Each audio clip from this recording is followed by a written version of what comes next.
Welcome back to another case study video.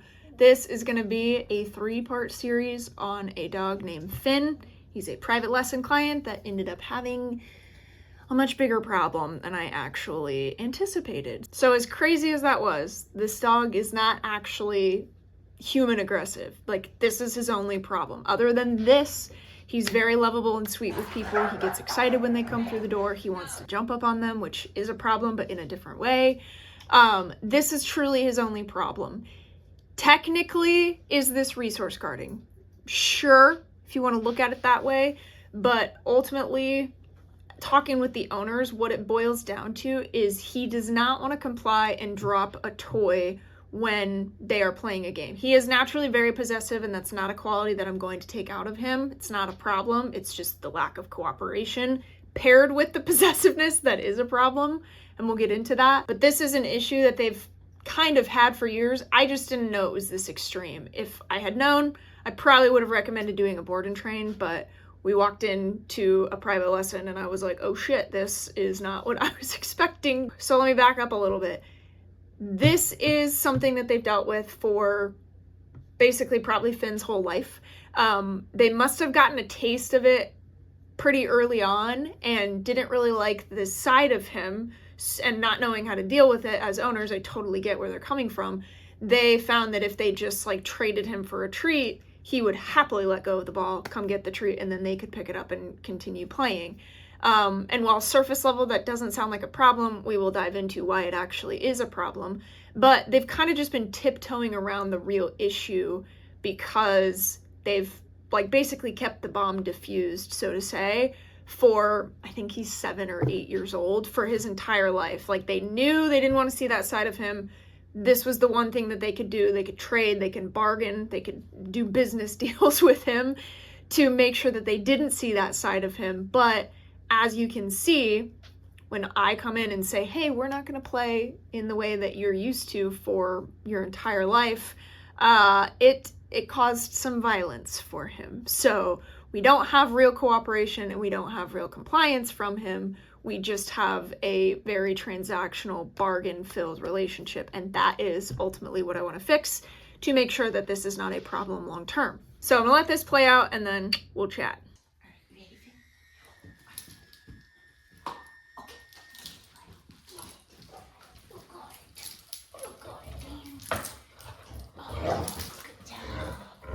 And like the nice thing about him wanting to tug on it a lot is, like I said, outside, this part is the fight that's allowed. Like, yeah, as long as he doesn't be like, screw you, I'm gonna let go of the ball and actually come at you, I'd be like, whoa, whoa, whoa, we can't do that. That'd be like throwing punches in a basketball game. Totally not cool. But I'm like, when we are actively fighting, this is totally fine. Like, that's a level of agreement that we have that's part of the game. So it's just the idea of dropping the toy and not touching it that's new for him. But I'm like, hey, this is also part of the game. It's fine. You don't need to get pissed about it. Bring it here, buddy. Bring it here, bring it here. Come on. Come on, bring it to me. Bring it here, buddy. Bring it here, bring it here. Good job. You gotta bring it here, though. Good job, bud. There we go. And I think that can help too if he likes to lay down and chew on it, and then that's where it like his brain starts to change. If I can use some encouragement, but also my line to be like, hey, get up and bring it back to me, it can kind of like, I wouldn't say snap him out of that cycle, but it's like, it is that cooperation toward, don't just lay down and chew on it, like bring it and interact with it.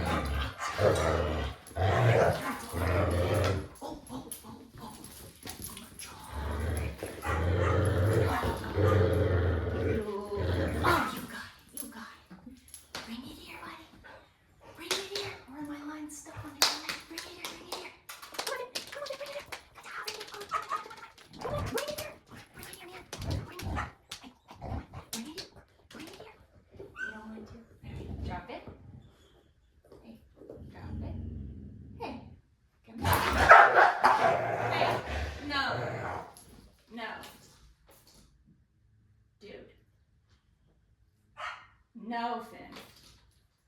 Stop that. You don't need to do that. Hey. You don't need to do that, man. Hey. like I don't want to he stopped. I don't want to reconcile with him too quickly. Yeah. I want him to be like, fuck, that's out. Yeah. Sit in it for a bit. Correct. Yeah. But I also want to be like, that was ridiculous. Like, we're still good. You don't need to be pissed at me. Why do you do that? Huh? Come here. Come here. You don't need to do that. But that could be the other thing too of why Leave it. your way of managing it has kind of like, it hasn't really been a consequence, but it's like essentially, hey, trade me this toy for the treat, essentially. Yeah. To where it like keeps him cool, keeps him with all the power of your game, and like it prevents him from doing that, but it's just a workaround to dealing with the actual problem. Okay. Huh? Can I get it? Can I get it? You can give him a little more slack now. I'm sure. Ready? Okay. Oh, you got it, bud. You got it. So I do want to start off this video by prefacing that this setup, this environment is so not optimal for the problem that we are dealing with for many reasons. Number one, I didn't know what I was walking into. I didn't know he was going to be this violent, so I didn't bring a bite suit. I didn't even bring my gloves. Had I known that this was the severity of the problem, I absolutely would have brought both of those things. But I guess just naive, or me not asking enough questions to be like, hey, how bad is this? I thought he just like wouldn't drop the ball and was like, nah, screw you, I'm not letting go of this thing. I learned very quickly that was not the case. And then I was like, hey, do you mind if I record this? Because this never happens to me in private lessons, and this is very interesting to me. So off to a bad start, but not having any protective gear, because I would have been able to let this kind of play out a lot more and see if how far he was willing to take it. Would he just like nip at me if I reached for the ball, or would he full on decide to maul me? Because I didn't have that stuff, we had to do this weird 2-line back tie setup, but you know, sometimes you gotta work with what you have. I have to be flexible, have to be willing to work on the fly with what I've got. So it was a learning experience for me. Bit of a spoiler alert, it ended up being fine, and so that was kind of good for me to know that my teaching skills are still good enough to be able to handle certain behavioral problems in private lessons, because I probably would have just recommended him coming to stay with me to work through this, but we didn't need to go that route. Number two, we are in the living room. Also really not ideal. I hate that more than the fact that I didn't have any bite gear and we had to do this 2-line setup. But we started outside in their backyard, and the mosquitoes were an absolute nightmare. I get eaten alive just on a daily basis in my own backyard, but in this part of town, they were really bad, and like I was getting annihilated, the owners were getting annihilated. It was just horrible for us to be outside. So we had to come into their living room. It's just such a small space. It's not like, I mean, it's not a studio apartment or anything, and the ceilings are tall, but like in the grand scheme of things, this is a small confined space. I would much rather be outside with a ton of room for him to run around. But again, sometimes you just gotta do what you gotta do.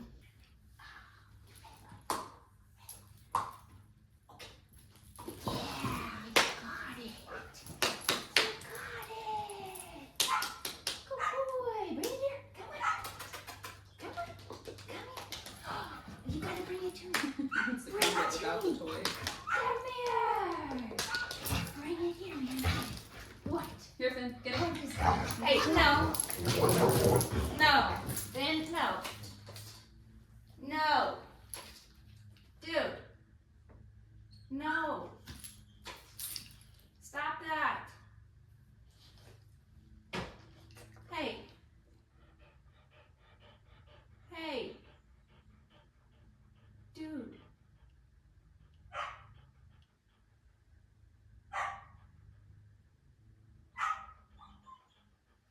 Come here. Hey. Stop doing that. You stop that. Didn't even have that toy that time. Yeah. Hi. Hey. Stop doing Sit that. down. Stop doing that. It's not nice. It's like the equivalent of like a kid who's new to basketball but has some anger problems where he like gets so in the game and then it's like, no, you're not gonna take the ball, and then starts throwing punches. It's like, well, this isn't boxing. Yeah. This is basketball. Hey, why you doing that, huh? Why you doing that? Like You live in Midtown. What can you That's possibly be mad about? That's not necessary, buddy. That's not necessary. Your head's bent backwards. Hey, that's not Off the couch. necessary. Thank you. Hey, what? You bring it here. Bring the ball. Bring it here. Come on. Bring it here. Bring it here, Finn. Come on, bring it here. Bring the ball. Bring me the ball. Here, Finn. Go get it. Get it. Good boy. Bring it here. Bring it here. Hey, bring it here. Come on, Finn. Get the ball. Bring it here. Bring it here. Can I get it? Bring it here. Get it. Get the ball. Get it. Bring it here. Come on. Hey, what are you doing? Go get the ball. Go get it. Now let's have a chat, shall we? I touched on it a second ago that trading with your dog for, if it's in the context of a game, if you do have a dog that snatches up random things in your house and the only way you can get them back is by trading them for something, or some trainers will actually charge money to tell people to trade with their dog, and it just can create a variety of problems. Again, surface level, it might seem like, oh, my dog is willingly coughing up the thing that they have and they're taking the thing that I'm offering them. They kind of have all the power in that negotiation because of two things. Number one, they have to actually want the thing that you are offering. And there's a lot of dogs that are like, nah, I don't want that. Like, I'm perfectly content with just chewing on my thing here. So then where does all of your bargaining power go? Right out the window. Number two, the exact scenario that we're in with Finn. If there comes a day where you are in a situation where you just don't have anything to trade the dog, you get this big violent outburst because the dog is like, this is not the agreement that we've had for my entire life, and now screw you for trying to tell me to do something without your bargaining chip. So the real problems that we have going on here, although this is like technically a behavioral issue, my goal is not to, I'm not going to promise the owners like, yeah, we'll get rid of the resource guarding. We'll just train it out of him. Number one, that's probably not going to happen if it's a genetic thing. And that's probably where it's coming from for Finn. It's just for the trainers that try to tell you, yeah, we'll train them and they won't guard things anymore. They're probably lying to you. The other thing that a lot of people, both owners and dog trainers, see like these possessive characteristics of dogs being a big problem, and they're really not, as long as there are rules in place and there's some control over the dog. 100% if the dog is guarding something and they are not going to cooperate with you, they're not complying with you, and they're just giving you two middle fingers saying, no, this is my thing and don't you dare take it, that's where it is a problem. But if you can create a bit of a game out of this, it's honestly a characteristic that I want the dog to have so that we can play tug or possession games. Like, hell, that's why it's called possession games. That's the whole point of the game. But I want to be able to take this bad habit of the dog and start putting some rules in play so that it's not a dangerous thing. It's like, hey, you're allowed to do this, but then when I tell you to drop the toy, I do need you to comply with that. Not because I'm going to trade you with something, but just simply because I said so, and don't retaliate.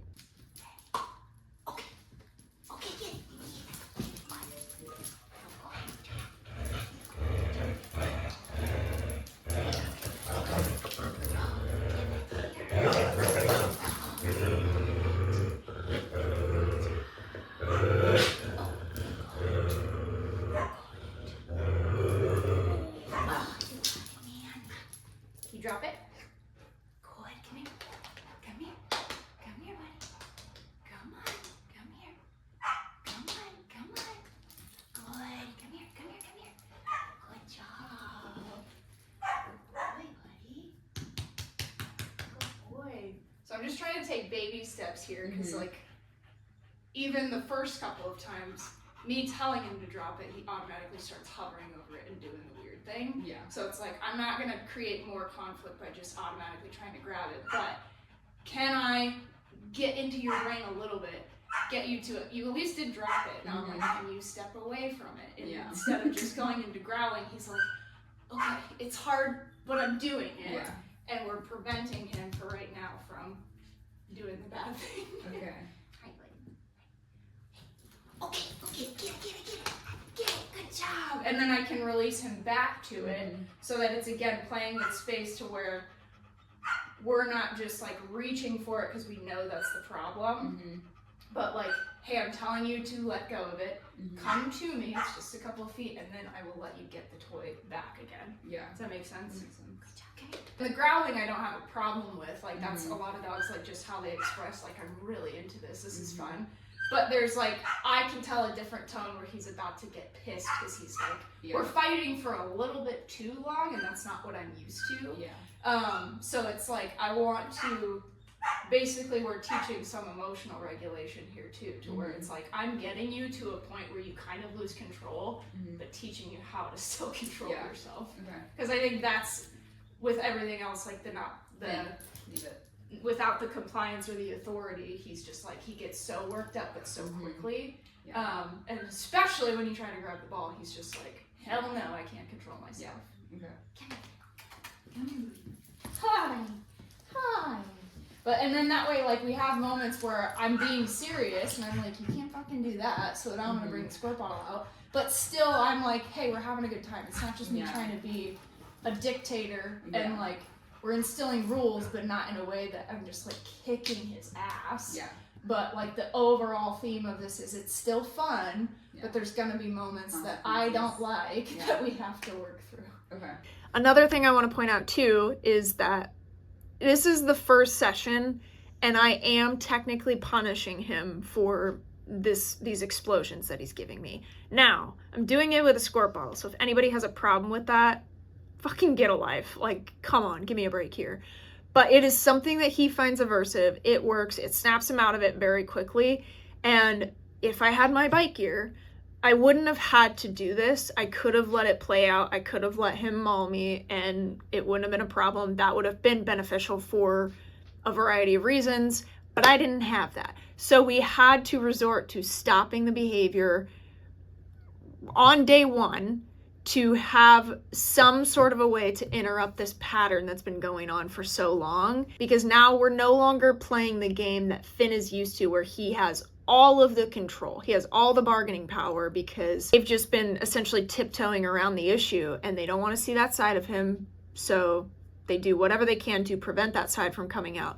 So I wanted to be able to not necessarily put an end to that day one, but like let it happen naturally. I'm not provoking it. I'm just like trying to say, hey, why don't we try dropping it without a treat involved and we'll see what happens.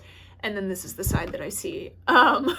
So it's not necessarily unfair. It's just like, hey, things are going a different way for you. I know you're not used to it, and that's why you're getting pissed off right now. But I'm not going to kill you. I'm not going to go to war with you. That's really ultimately what he's expecting here. And I want to give him the exact opposite of that, of just saying, hey, it's not a personal thing.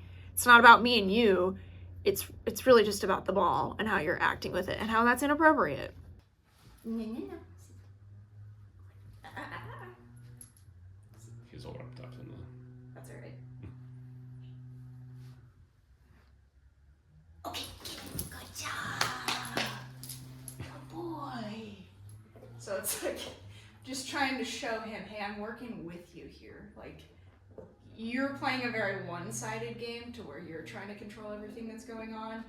And I'm not taking that away entirely, but like we're adding rules so that ultimately you two are calling the shots over the game and not him. So it's again technically a behavioral thing, but I mostly just want to change the emotions that are going on in this problem. And I would say next week's video is going to be a better demonstration and explanation of what that means. But for now, I want to start implementing some rules into the game by number one, teaching a proper out, or for my pet people who are like, what does that mean? Teaching a drop it command. And the best way that I have found to do this, it has worked for every single client dog, every breed, every temperament, every issue, is the Training Without Conflict Teaching the Out video. I'm not going to go in depth in here about what I'm doing and why, but if you are curious and you want to know some more insightful information on that and how to teach it the best way possible, I will link that video down below. It will help your training so much. And the reason this is the best way to teach the out, in my opinion, and not just my opinion, like it's been proven time and time again by Ivan, is not only are you teaching like you're getting the end result of the behavior that you're looking for, but you're actually getting to way more important things in this process, and that is cooperation from the dog and compliance from the dog.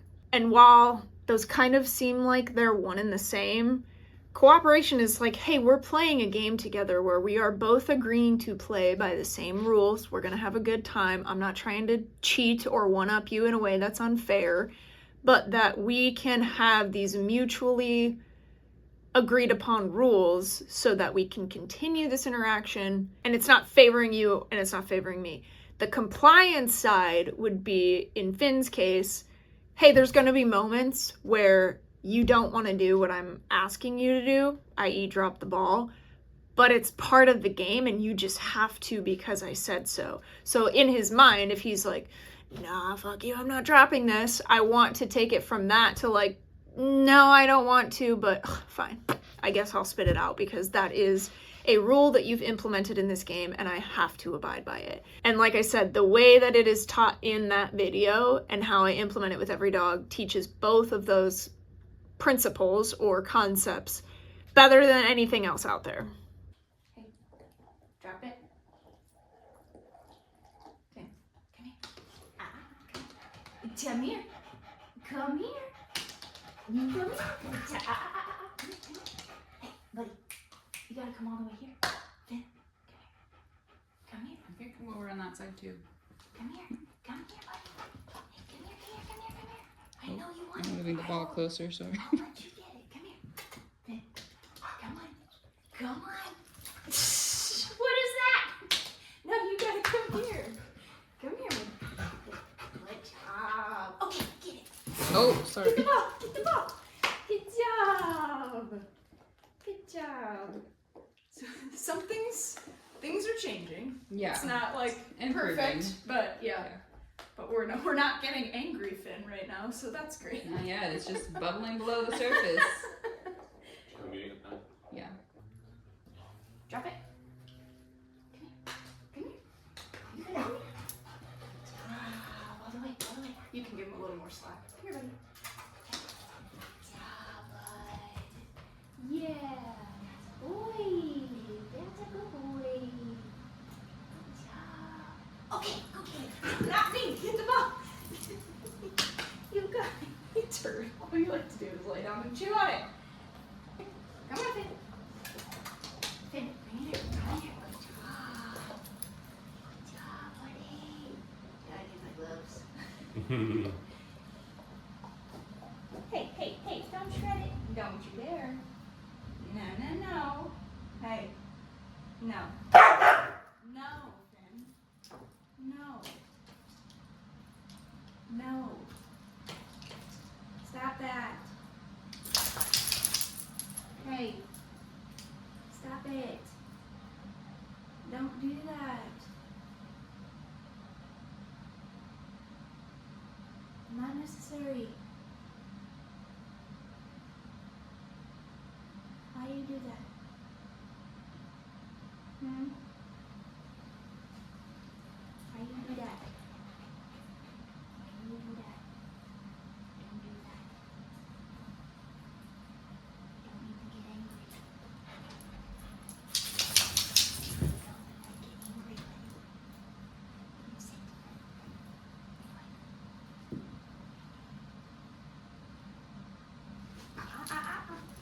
Good. Okay. Good job.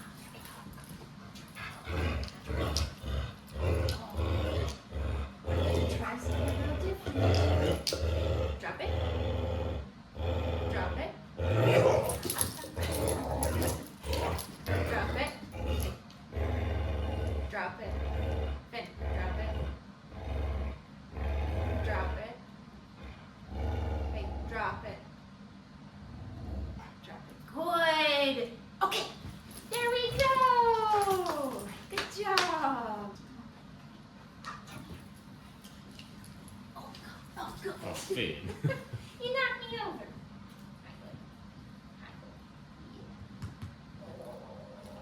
That's the mix just him. He's a Swedish dog. Yeah. Will just hold you to death. Yeah. But like it can be. She's got a devil big side that ass. comes out. We gotta exercise him. You got a demon. Are you a good dog fan? Yeah, you go a little nuts, but that's okay. But I was telling her too, the last board and train that I had, he likes to play, but he was like 10 times worse. If I went near the ball, I had to be in a full-on bite suit, because if I went a foot away from the ball, he was coming at me and biting me, and I was like, hey, you definitely cannot do this. Fan. No. He's okay. So all that to say, we made a little bit of progress in the first session. Even to me, knowing what's going on, it's minimal. So maybe to some of you, you don't see any difference whatsoever. But there's a glimmer of the emotions starting to change a little bit, at least in how me, Finn, and the ball interact as a trio. The second session does go significantly better, so if you don't want to miss that, if you want to see the progress that we've made, definitely subscribe. Stay tuned for next week. I will get that one out. I just wanted to break this up so that it wasn't super duper long and make a bit of a series out of it, because everyone loves a series. If you enjoyed this and like seeing kind of these case study videos, let me know. Or questions you have about him, leave those down below. I will answer them to the best of my abilities. And if you are in the Tulsa area and you have behavioral problems that you're not sure how to work through, I am going to leave my contact form down below. You can fill that out, give me some info of what you're dealing with. I will get in touch with you to schedule a phone consultation and then probably an in-home evaluation. And then at that eval, we can discuss like what training options you have and what's going to be the best next step forward for you. Don't lose hope on your dog. Don't get medication. Don't put them down. Please reach out to me. Behavioral problems are they're my favorite cases. So if you're scared of your dog, if you're scared what they're capable of, you think they're a lost cause, please don't lose hope. Reach out to me. I'm not going to guarantee I can fix everything, but at least let me lay eyeballs on your dog. Let me come meet them and just give you a more realistic idea of what is possible. I do this all the time, so there's a pretty good chance that I can help you. But we got to start with a conversation first. So on that note, stay tuned for next week. And until then, have a great day.